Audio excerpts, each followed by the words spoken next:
I'm Abigail Rogers will be reading Ferdinand the Bull. Once upon a time, in Spain, there was a little bull and his name was Ferdinand. All the other bulls he lived with would run and jump and butt their heads together, but not Ferdinand. He liked to just sit quietly and smell the flowers. He had a favorite spot out in the pasture under a cork tree. It was his favorite tree. He would sit in the shade and smell the flowers. Sometimes his mother, who was a cow, would worry about him. She was afraid he would be lonesome by himself. "Why don't you run and play with the other little bulls and skip and bump your head?" she would say. But Ferdinand would shake his head.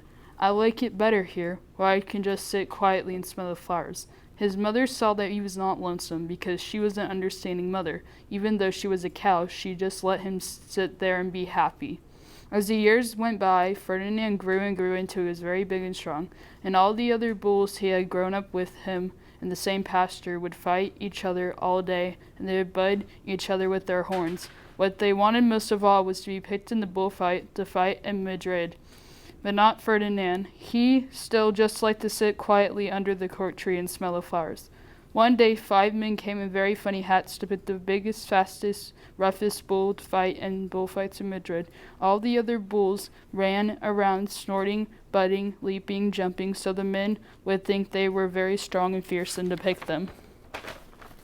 Ferdinand, they wouldn't pick him. He didn't care, so he went out to his favorite cork tree to sit down. He didn't look where he was sitting. Instead of sitting on the nice cool grass in the shade, he sat on a bumblebee. Well, if you were a bull and a bumblebee sat on you, what would you do?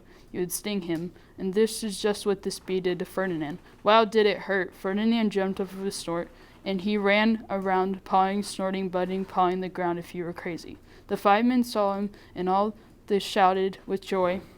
Here was the largest, fiercest bull of all, just one of the bullfights in Madrid.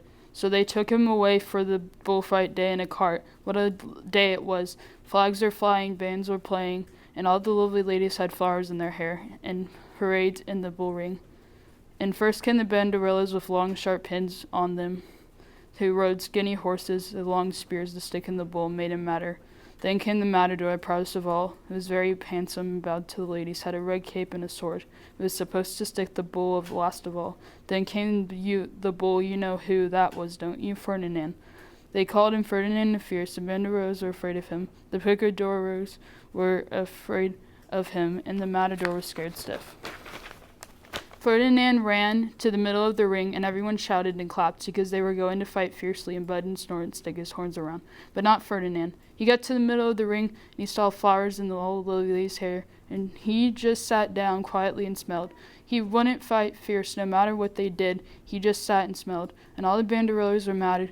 The picadores were madder, and the matador was so mad he cried. He couldn't show off his cape and sword. So they took him home. Ferdinand, for all I know, he's just sitting there under his favorite cork tree, smelling the flowers just quietly. He is very happy.